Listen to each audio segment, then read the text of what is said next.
Welcome to Anthropology 113.01. This particular photo was taken back in 2000 in a city called Uxquchcab, Yucatan, Mexico. This woman is wearing a traditional huipil, which is the Maya woman's traditional outfit. And anthropologists do field work. Field work involves participant observation, taking photos, videos, interviews with subjects within the society you're trying to understand. Anthropology, in and of itself, is a discipline wherein we are studying what we call the other to understand ourselves and the full human experience. In some societies, they don't do things like we do in the United States. For instance, the Maya believed that if you take a photo of them, you capture a portion of their life force or soul, if you will. So they're very hesitant to allow you to take photos of them. I ended up having to buy some fruit from this woman just to get this photo. This is a traditional Maya town that combines some urban aspects of globalization with traditional Maya living.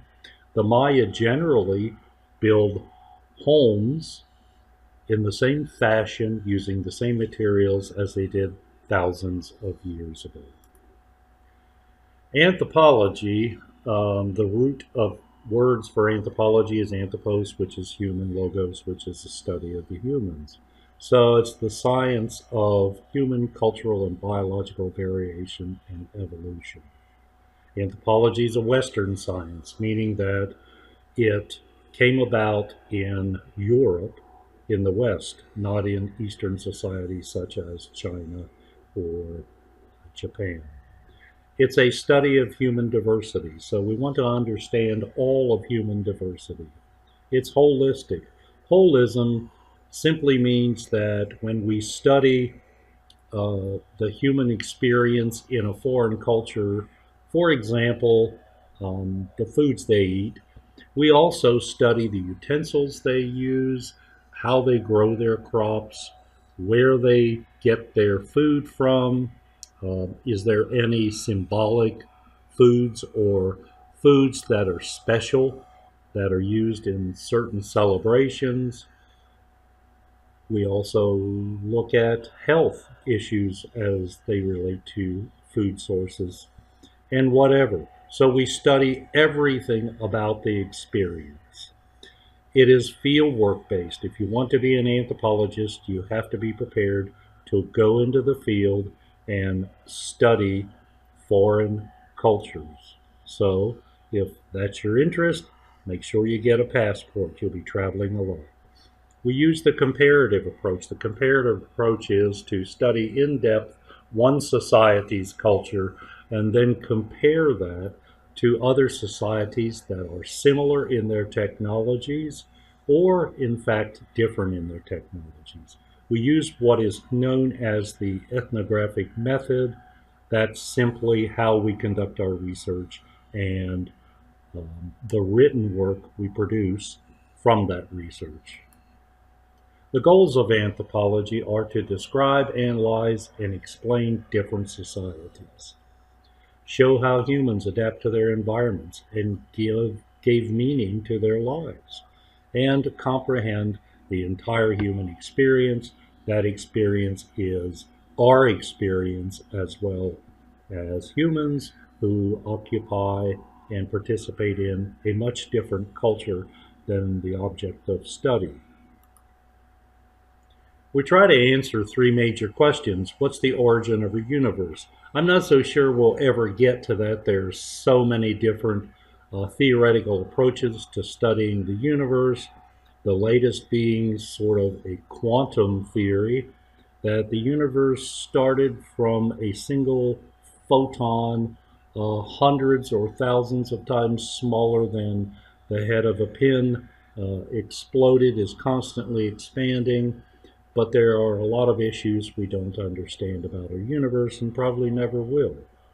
We also are interested in how did culture and civilization as we know it come about. Civilization is a level of social complexity. It doesn't apply to grades, if you will, or hierarchies of maturity of human beings themselves. So, civilization, what we would call high civilization, includes monumental architecture, science, math, all those things that we are familiar with in our society. So, we're interested in how did that come about? What prompted that? And of course, one of the major factors we believe that um, supported or caused the rise of high civilization was stratification of society.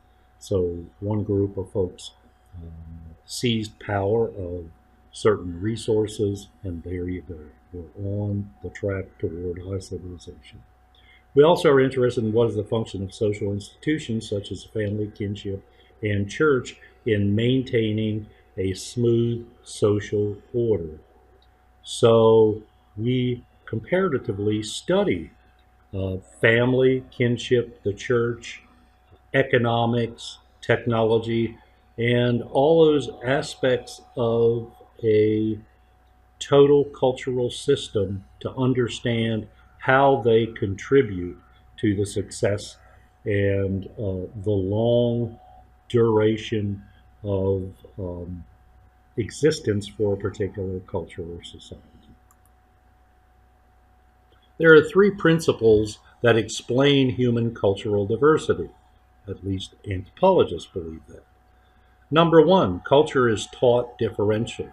So behavior is learned and place specific, meaning that about 85 to 90% of your behavior, your beliefs, the symbols you recognize, and all of that is learned. And it's learned in a particular place being a geography. Enculturation is teaching culture. Acculturation is learning culture. So you are behaviorally a blending of the two. Rules, norms for doing things are linked together to form a consistent package or whole, meaning that culture is integrated.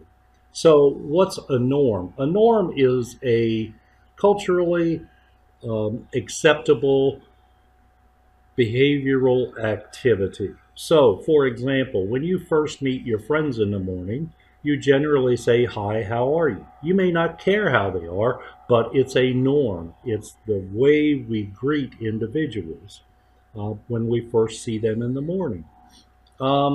Speed limits are norms. Most of the rules we live by are norms.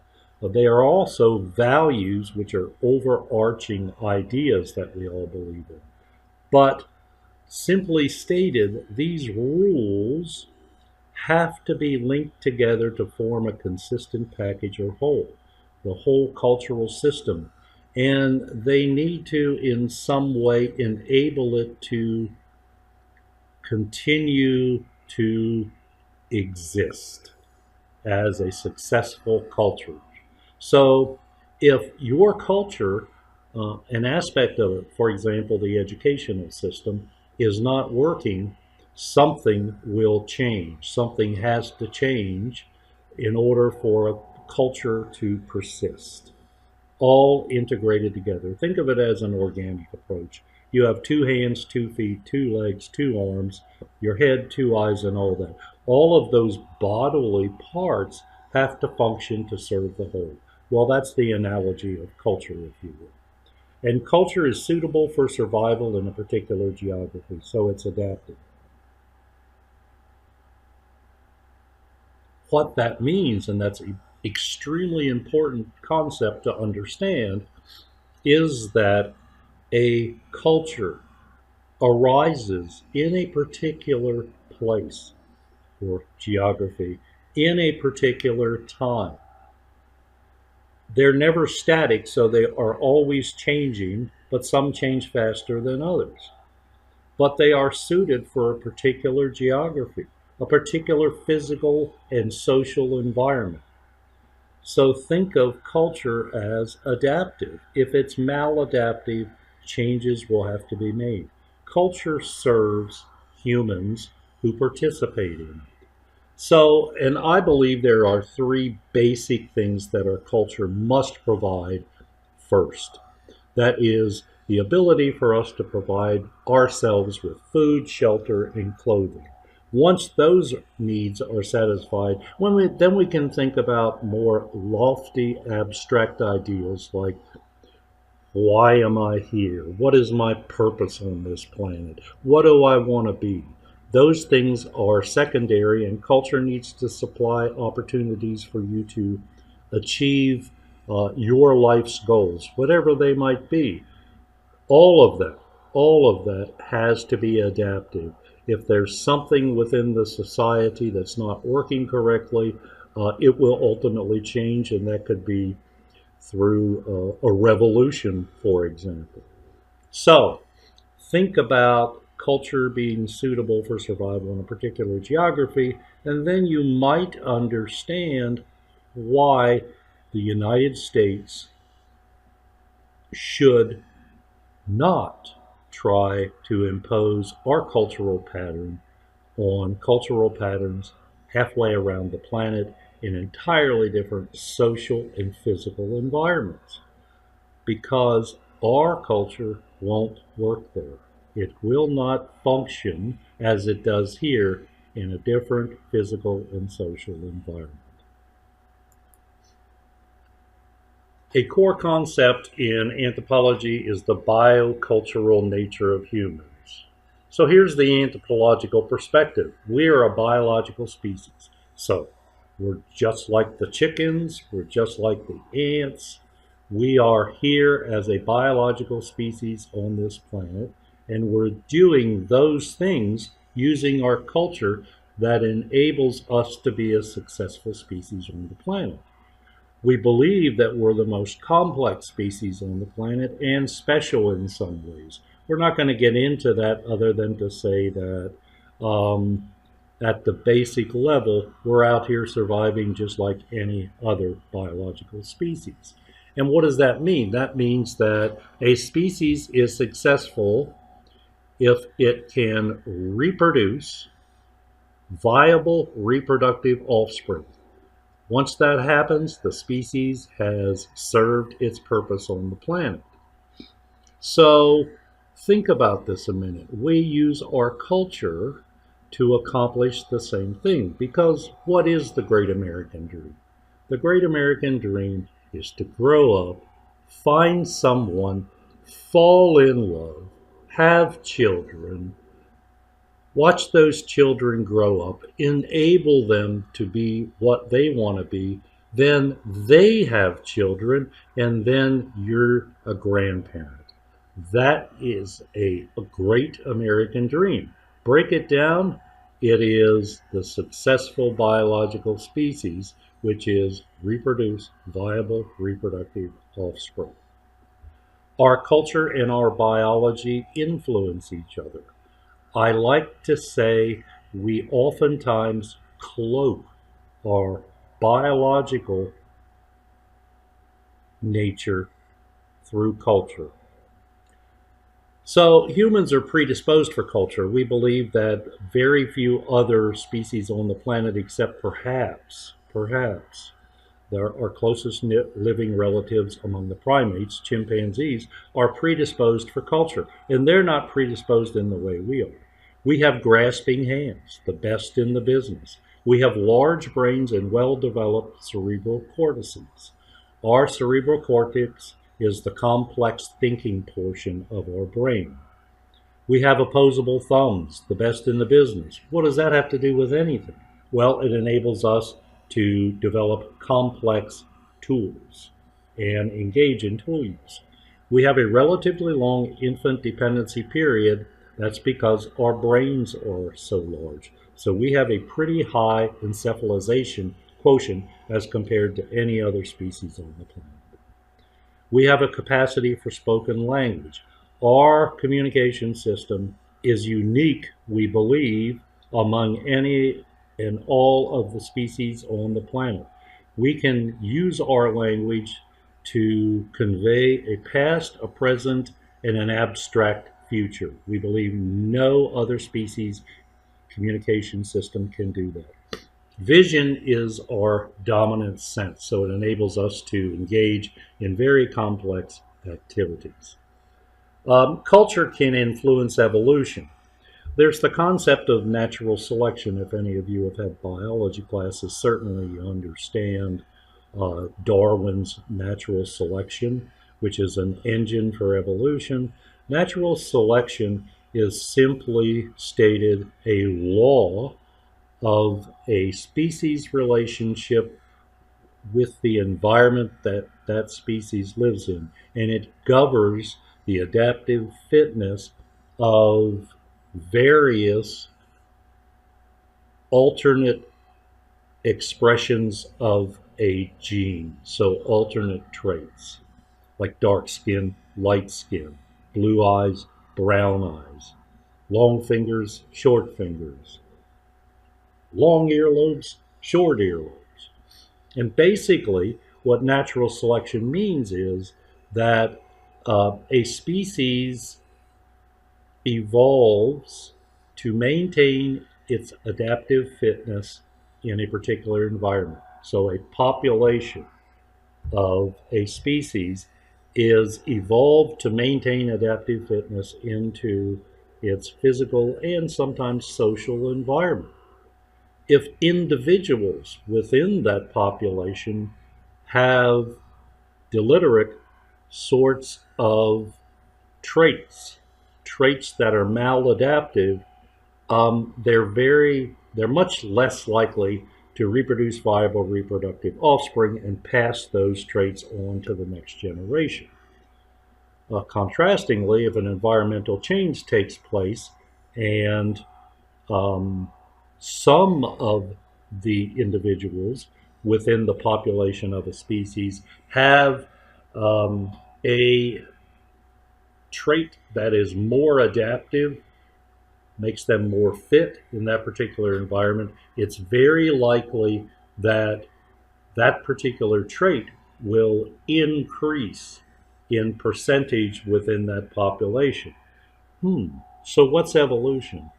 Evolution is change in the percentage of a allelic trait through time within a population. That's all evolution is. Evolution is not jumping out of a tree while a chimpanzee and landing 2 feet on the ground, a human. That's not it at all. Evolution is a fact. We know it exists. We can observe it in viruses. We can observe it in bacterium. And we observe it in them because they have a rapid generational turnover rate. Human evolution is much slower. One thing we do know is that blood type within humans is evolving. So there's evolution taking place in that. Percentages of certain blood types are increasing, while percentages of other blood types are decreasing. Well, the same thing can happen with cultures. If a maladaptive condition exists within a culture, ultimately it will be selected out. Now, once again, back to natural selection, it is not proactive. It is simply the relationship between a species and its environment and governed by natural physical. Anthropology has a four-field approach. There are two divisions in four fields. This chart to the right is an older chart where we used to talk about cultural anthropology and some sub portions of that or sub interests and physical anthropology. Nowadays we have four fields. Some folks recognize a fifth field, which is applied anthropology, but I'm still in the four field group. The first is cultural anthropology. And those people do ethnology. Ethnology derives from the study of any species in its natural environment. Um, Also, linguistic anthropology, that's the study of language. Archaeology, I am an archaeologist, and I study the material remains of long dead folks. So, the difference between cultural anthropologist and my subdiscipline, archaeology, is their subject of study can speak to them. My subject of study is long dead, can't speak, so I have to read out life ways and culture through what they left behind, their material. And then the fourth subfield is physical or biological anthropology. It used to be called physical, now we prefer biological because of the genetic component. Biological anthropology has some sub areas of specialization. One is human variation. It's fairly new, starting in the 60s and 70s when we started understanding DNA and genetics.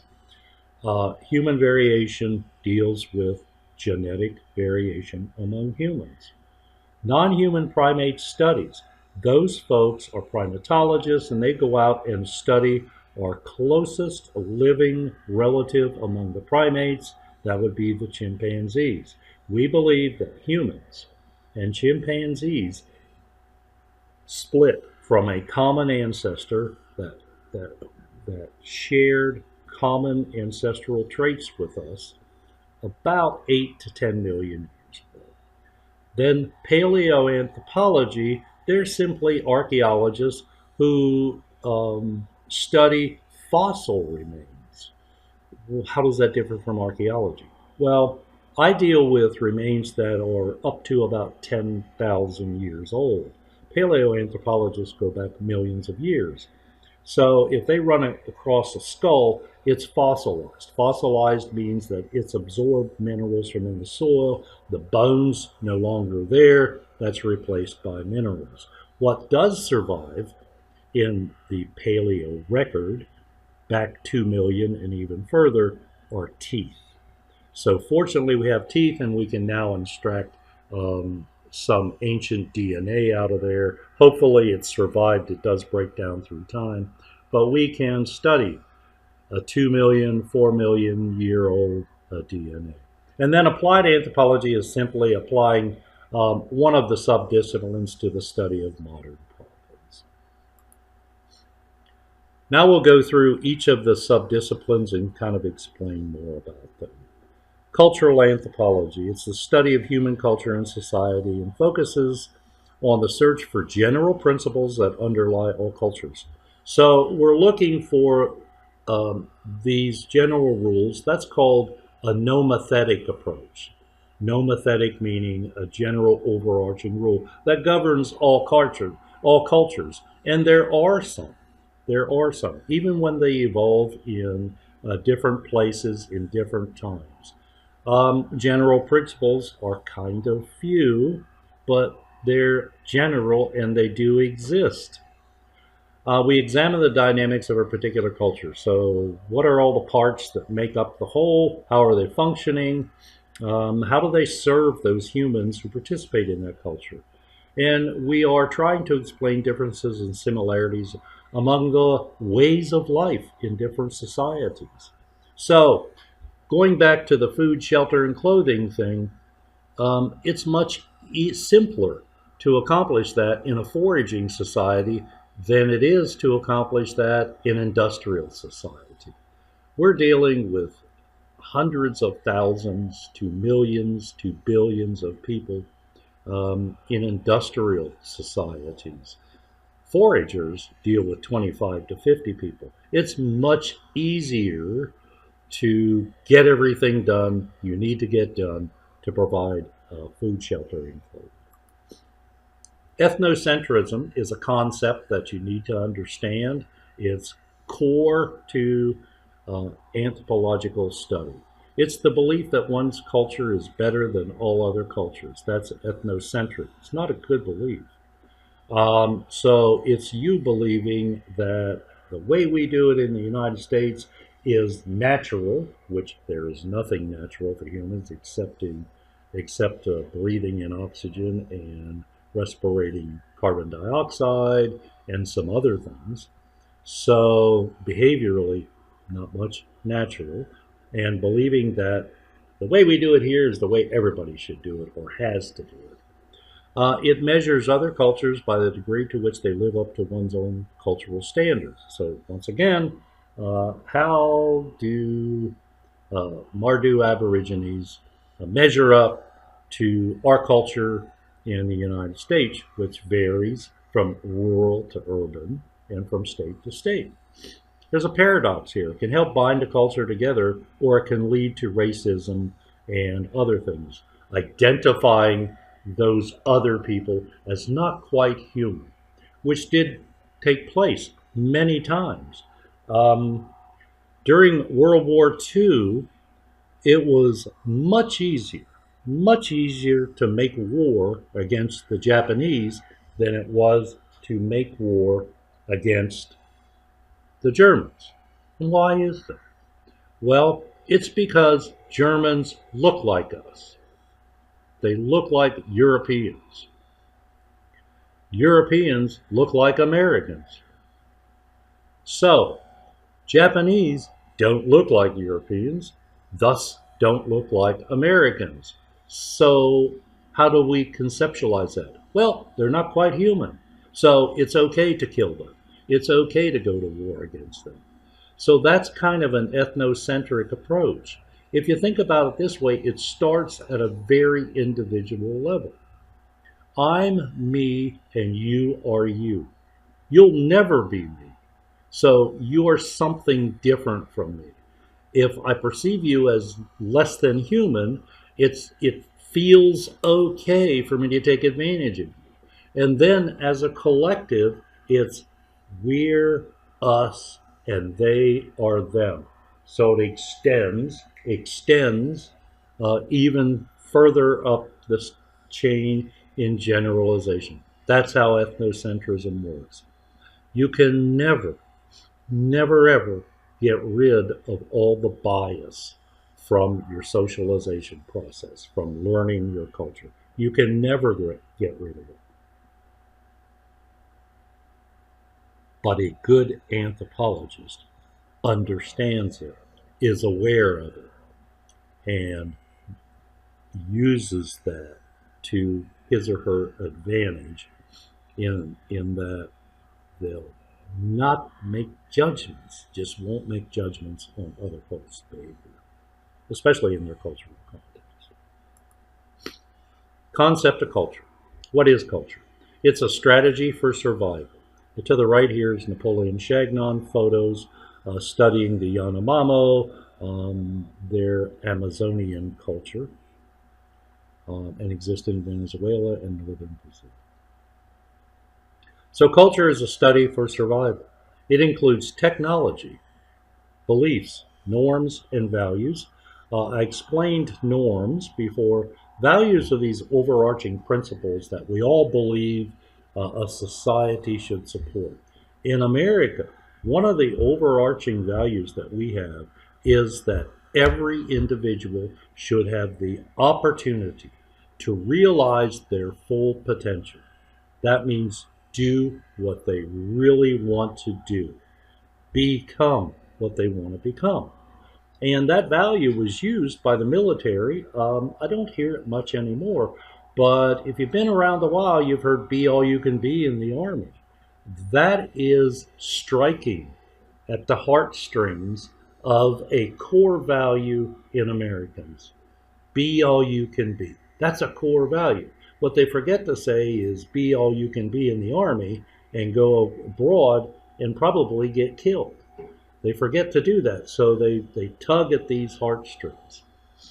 Culture is learned and shared behaviors and ideas, so they're learned and shared. Thank goodness, embedded in our culture is the cultural knowledge of what's not good for human beings, especially in terms of food. We don't have to relearn every generation what you can and can't eat, what's poisonous, what's non-poisonous. So it's learned and shared and passed on. So some of the properties of culture are, once again, it's shared, it's learned, it's very symbolic. If you see the flag of the United States of America, you get this feeling, this sense of nationalism. It's integrated, meaning all the parts serve the whole. It's certainly adaptive, and it's transmitted. Here are some concepts that uh, cultural anthropologists use in the field. Emic and etic observations. Emic describes organization and meaning a culture's practices have for its members. It's also called thick description by Clifford Geertz, so thick meaning robust. So, what does it really mean? It means getting inside your object of study's head. What do they think they're doing? How do they feel about what they're doing?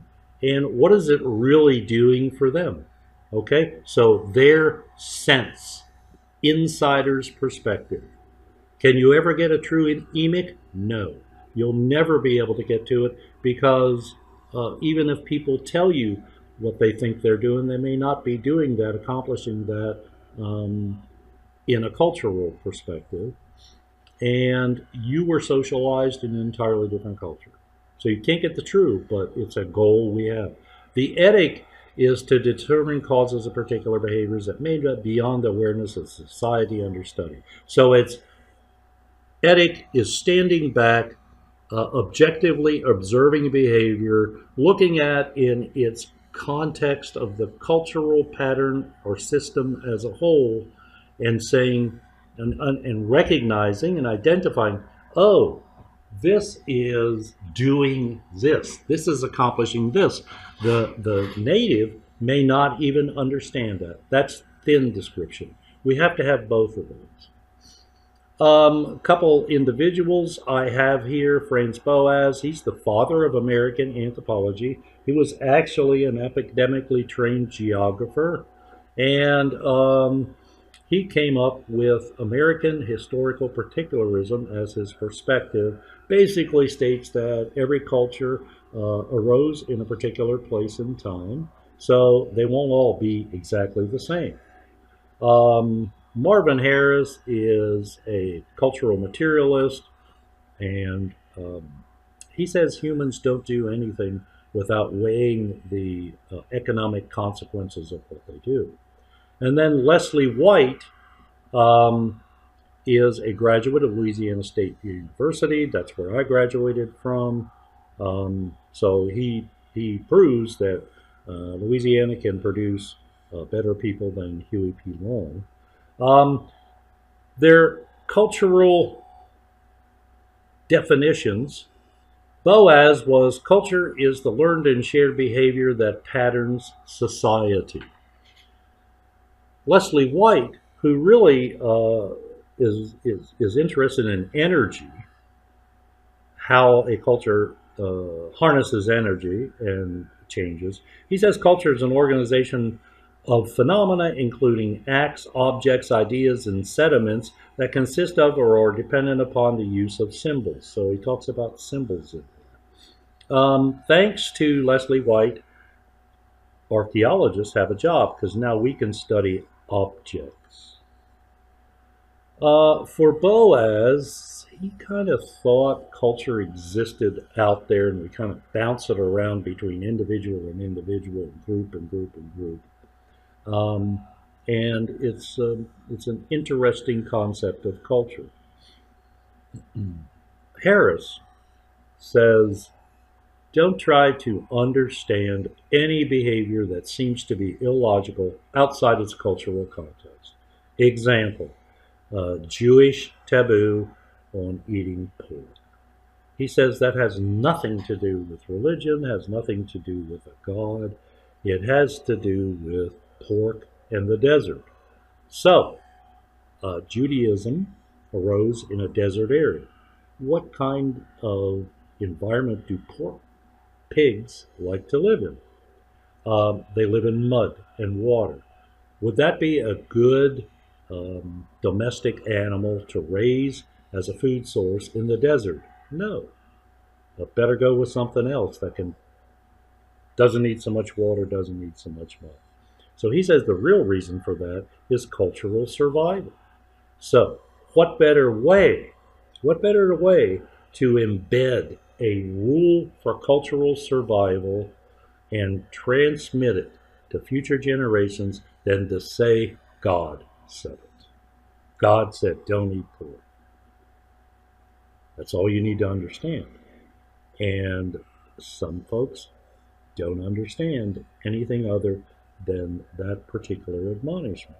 So Marvin Harris says, dig in there, get the thick, get the thin, and you can understand the Jewish taboo on pork eating if you understand how Judaism came about.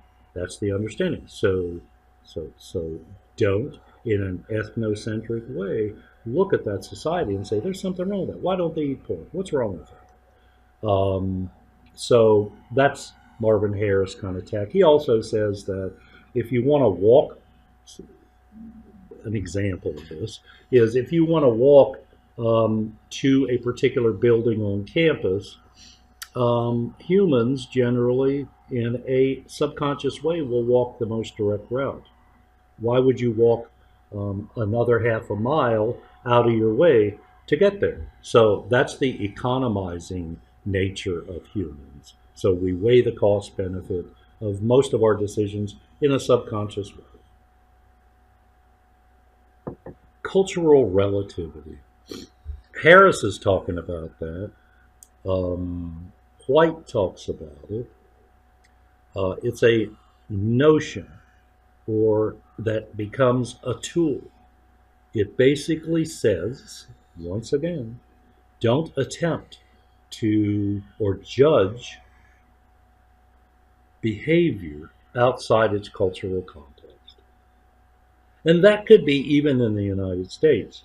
There are different urban cultures than there are rural cultures. So if you run against somebody that grew up in the country and they talk a little slower and they have a different dialect and they don't think things that you think are important, don't judge them. You grew up in a different culture. That's what cultural relativity is about. It also is about this. When I read the history of the Aztecs, according to Spanish accounts, were sacrificing 80,000 human beings a year.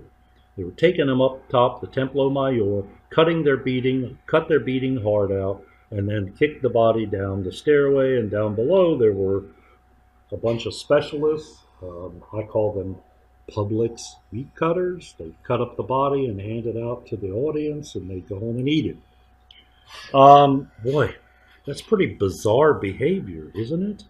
Well, think about this. The religious belief system that was throughout Mesoamerica at that time had some principles. One, the sun was pushed across the sky during the day by gods, and it was escorted through the underworld at night, so the interior of the earth. That had to happen every day. Why? Because they were corn eaters. They needed sun, they needed rain, so they had gods for that. They were also born of the blood of these gods. So how did they have to keep those gods strengthened? By offering human blood sacrifice. So the Aztecs thought of it this way. Okay, we know you Maya are living down there. We know there's some Olmecs around there, people all over the world, but we know that the gods that push the sun across the sky during the day must have blood. Okay, we're going to be the Good Samaritan. We're going to provide the gods that blood and keep the world system going. Make sure everything's happening in the solar cycle that needs to happen. So, with that in mind, now you understand Aztec blood sacrifice. Here's the catch. Moral relativity is a principle. Cultural relativity, a tool. I just analyzed Aztec blood culture using cultural relativity. Moral relativity. If I'm out in the field and I see um, folks engaging in behavior that's against my morals, whatever it would be, I don't have to participate in it. I don't have to like it. I just have to observe it. So, in a cultural way, I go in there, gather my data, get out, try and not make any changes. So I don't have to morally, or I don't have to behaviorally participate in things that are against my morals. Example: the Yanomamo men go out every day. They're horticulturalists. They go out every day and blow hallucinogenic white powder up each other's nose, and they do it to go on a vision quest. I understand why they do it. They do it to go on a vision quest and come into face-to-face contact with their gods. Do it every day. If I'm studying the Yanomamo, in order for me to get the emic description, the emic sense, I would have to participate in that because I want to know what it's like to see your God. So I can make a decision here. It's a moral decision. It's a principle. Do I engage in the use of hallucinogenic drugs to attain the emic, hopefully? Or do I say, I'll just take their word for it? I'm just going to take their word for it, and that's all that's going to happen. So that's the decision I have to make. And actually, there's a consideration, and that is, I was not socialized in Yanomamo culture. So if I engage in that particular behavior, will I see the jaguar god? Actually, there's been some anthropologists who have tested that thought. And here's my thinking. There is no way you're going to see the jaguar god. So if I shoot hallucinogenic drugs up my nose or have someone blow it up my nose, I'm probably going to get high. And I'm probably not going to see the jaguar. So do I do it? But there are other learning experiences in there. What does it physically do to your body? So physically, how do I feel? What happens to my mind? Do I hallucinate? What are the things that happen when I use that drug? So that's a consideration. And participant observation is something that we must do in anthropology. But once again, cultural relativity versus moral relativity. If you don't feel like it's morally right, don't do it.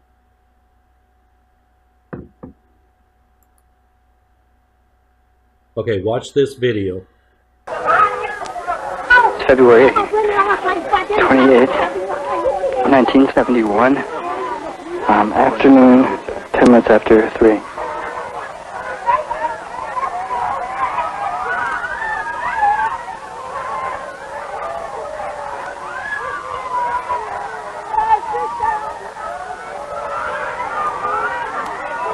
Two women are fighting with each other.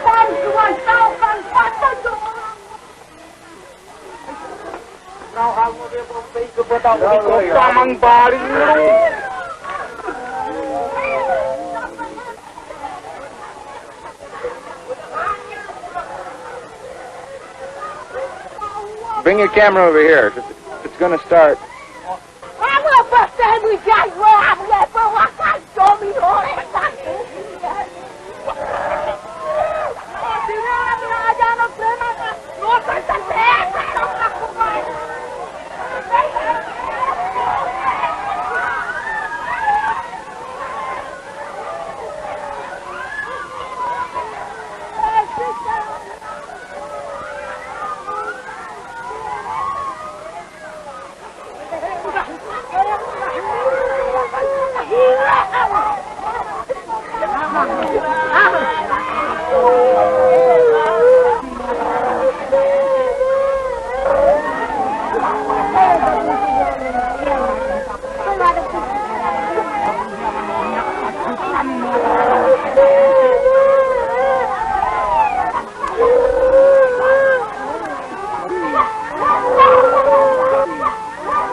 guy came out with a machete and... Yeah, but he was joking. I know, but I didn't know.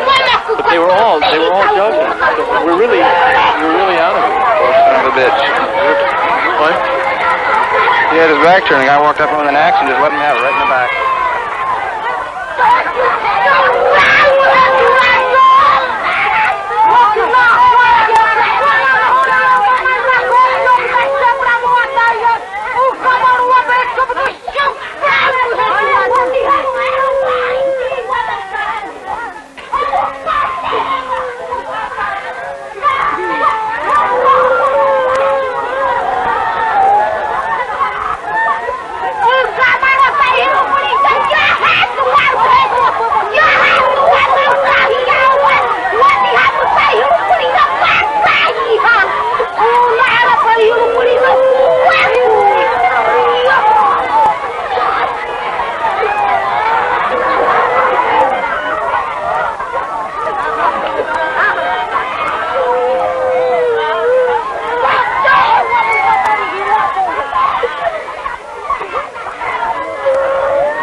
Sunria 14, February 28th, 1971.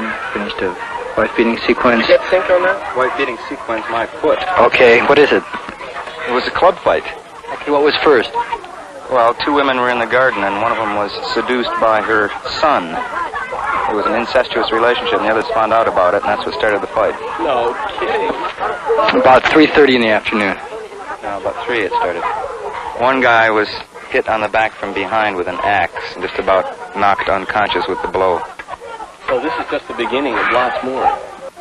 Oh, when you get a village this big, things like this are bound to happen. Did you figure out how many there were in the village? No, I haven't found them yet. They're over 200. Wait. What do you work with in the hospital? That's about the 10th person today that's asked me for my soap. Tell him I'll give him my phone. No, you won't give him when your I, soap. when I go home. They're going to make damn sure we're going to leave in a hurry. We keep promising them everything when we go home. Pretty well. Living in your village is tiresome. Thought I was shitting you about the first people, huh?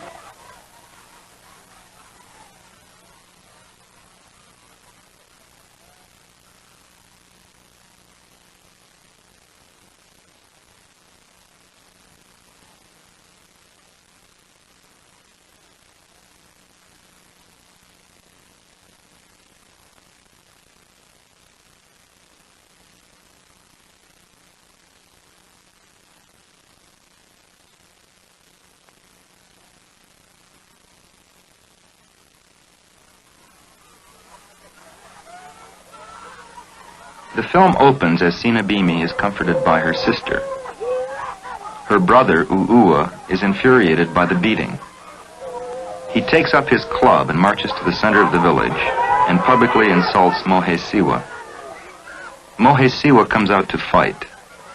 He thrashes wildly at Uua, who keeps his distance and then delivers a calculated blow with his larger club, hitting Mohe Siwa on the forearm.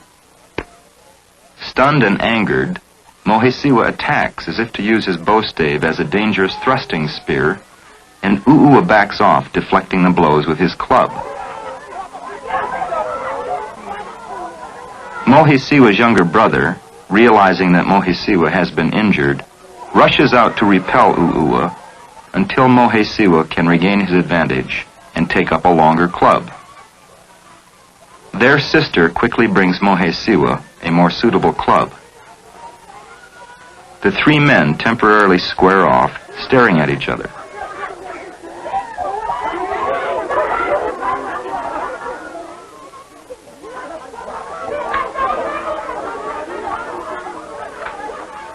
Mohesiwa's mother approaches, takes the bow stave away, and reprimands U'ua.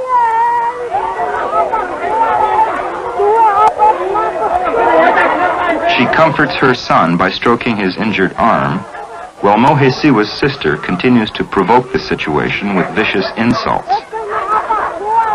A small crowd gathers, but the conflict stabilizes at a level where vituperous insults and hostile glares are passing back and forth between the principals of the fight.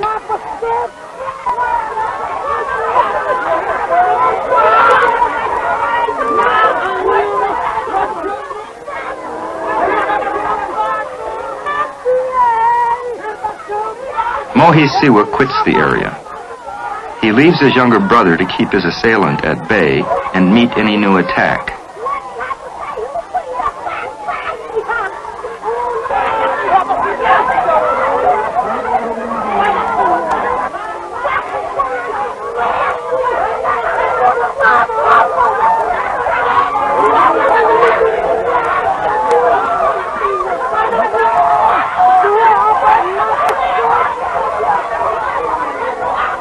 The fight seems as though it were over at this point.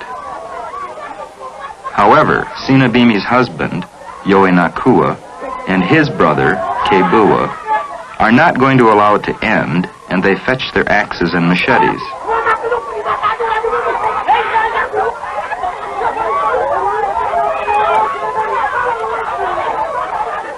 Although it was Yoenakua's wife who was beaten by Mohesiwa, it is Kebua, his brother, who wants to settle the matter with his axe. Kebua attacks Mohesiwa, but Mohesiwa's kinswomen seize the axe handle and try to prevent him from striking. This diversion gives Mohesiwa enough time to seize the axe handle himself and struggle with Kebua until help from his male kinsman arrives. Since Yoenakua could not deliver a clean blow with his machete during this struggle without hitting his own brother, he tries to get behind Mohesiwa and attack him from that angle. Mohesiwa's kinsmen send the women to fetch axes and machetes, for the fight has now escalated.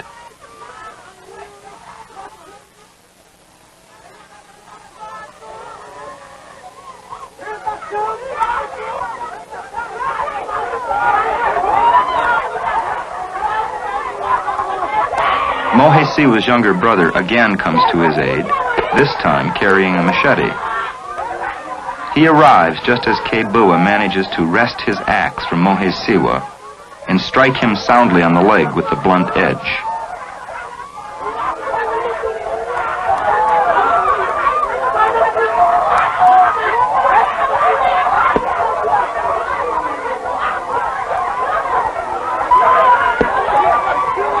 Infuriated, Mohesiwa's brother discards his machete and takes up an axe. He attacks Kebua, delivering a series of crunching blows with the dull side of the axe.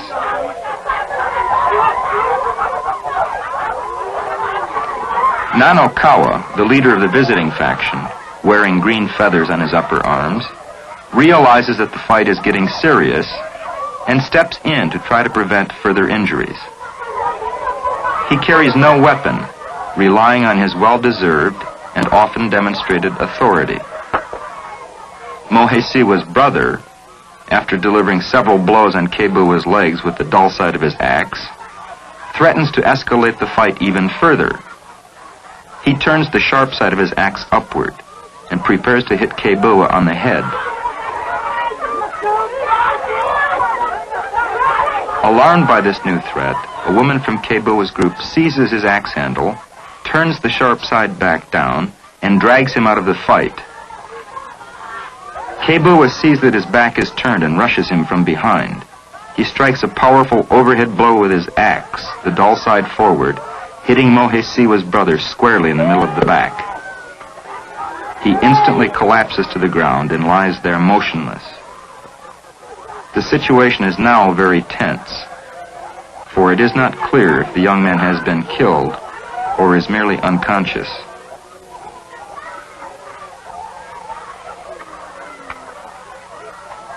Nanokawa, alarmed at this, quickly takes up a heavy club and wades aggressively into the throng.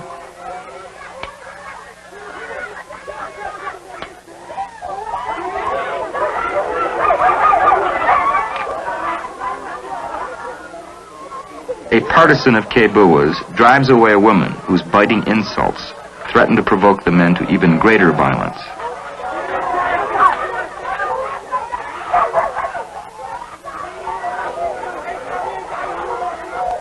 Other men, who had patiently refrained from getting into the fight until now, are enraged.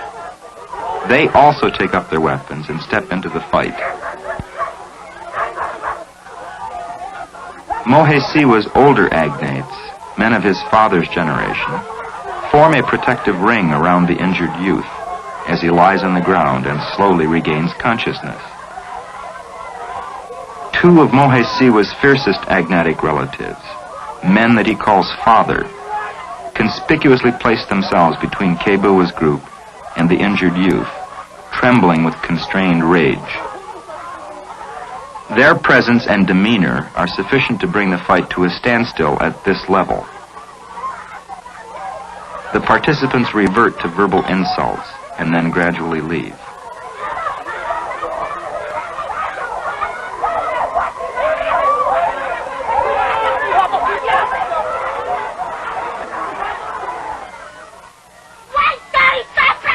Some of the women, dissatisfied with the outcome, continue to provoke the situation. They had fought among themselves in the garden, and they have scores of their own to settle. One of the female residents hurls insults at Mohesiwa's sister and the women of Nanokawa's group, women who were visitors in her village.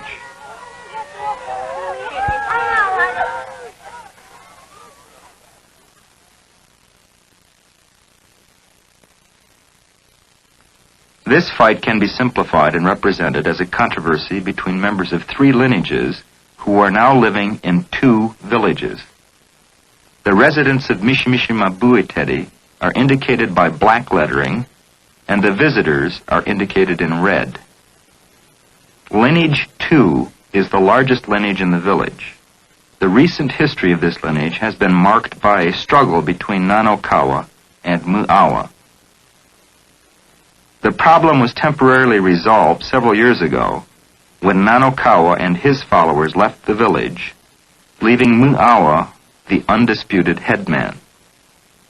However, Nanokawa and his followers still had many ties to the village.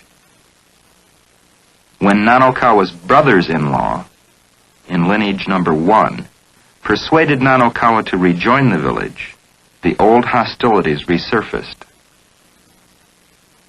The club fight between U'uwa and Mohesiwa can be viewed as another expression of hostility between the supporters of Nanokawa and Mu'awa.